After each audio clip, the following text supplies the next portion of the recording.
Sanibonani. Uyazi kuneyinkonzo ezimbili ezingibusisayo. I-Blessing in Christ ngengoma yabo ethi kuhle moya wami ukumkhonza usaphila. Inkinga ke la ifika ibe khona ukuthi kuhle ukukhonza bani.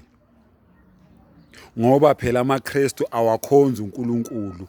Kodwa akhonza uNkulunkulu lo amlethelwa amaRoma oziqu intathu, hayi uNkulunkulu oyedwa. Ngabe ke iblessing ichaza ukuthi kuhle ukukhonza lo uNkulunkulu oyisitabane oziqu intathu ongamadoda amathathu emntwini oyedwa. Nayo ke inkinga bese ngiba nayo ke manje. Kodwa ngiyayithanda le ngoma yabethi kuhle moya wami.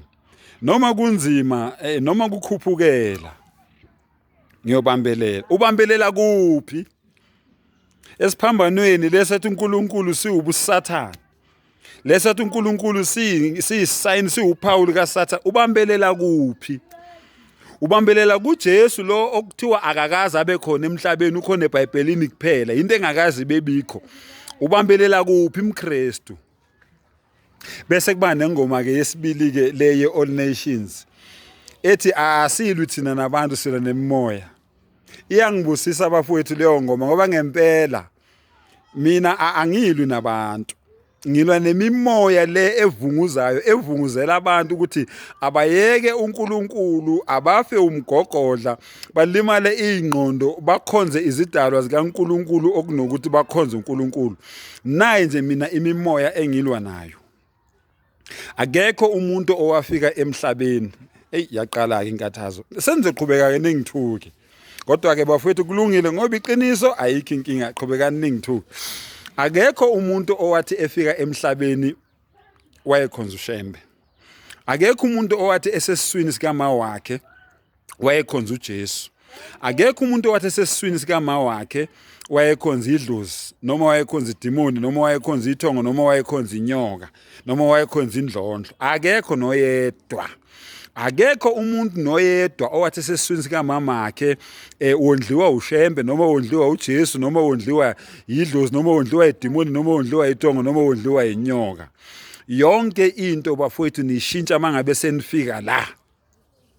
Ngiyazi ke nizongithuka kodwa ngikhuluma iqiniso. Nawe uyakwazi lokho ukuthi usesiswini kuma wakho akakazi uShembe akondle, akakazi uJesu akondle, akakazi uLhanyana akondle, akakazi umndise akondle, ayikazi indlondlo ikondle, ayikazi inyoka ikondle, alikazi idlozi likondle, alikazi idimoni likondle, alikazi ithongo likondle, asikazi isithunywa sikondle.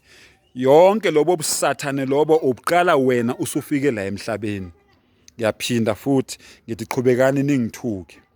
Njengoba ithi incwadi yeBhayibheli akekho omunye uNkulunkulu ngaphandle kukaMveli nqangi umenzi weinto zonke lo owna umhlaba kanye nokugcwala kawo nabantu bonke abaphila emhlabeni ngisho nalabeni bakhonzayo ba-ownwa uye ba-controlwa uye bazofa ngelinye ilanga baphenduke impethu babe umlotha balothe bavuthuluke babe yintuli nina niyabakhonza.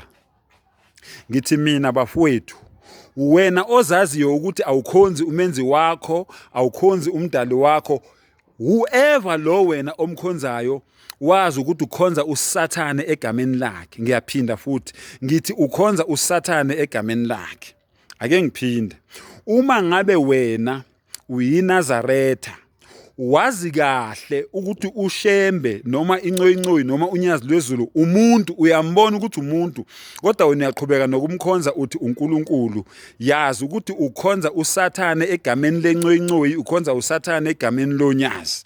Uma ngabe wena uyazi ukuthi uJesu waye umuntu liyakutshela iBhayibheli ukuthi Jesu waye umuntu ephila emhlabeni bemgijimisa ngamatshe bemshaya ekhala ebaleke ephuza amanzi ecela amanzi ebantwini elala kodwa wena uyaqhubeka utshela abantu ukuthi uJesu uNkulunkulu ukhonza uJesu uSathane egameni likaJesu. Nawe wena okhonza abantu abangasekho wazi kahle ukuthi bebephila emhlabeni bafa ayikho into abakwazi ukukwenzela yona kodwa wena usabakhonza uthi uNkulunkulu bakho ukhonza uSathane amadimoni egameni labantu abangasekho. Ngithukeni ke niqhubeke nigcine la nithanda khona kodwa nje iqiniso angeke lize lijike liyohlala iqiniso wa akhiru da'wana alhamdulillahi rabbil alamin.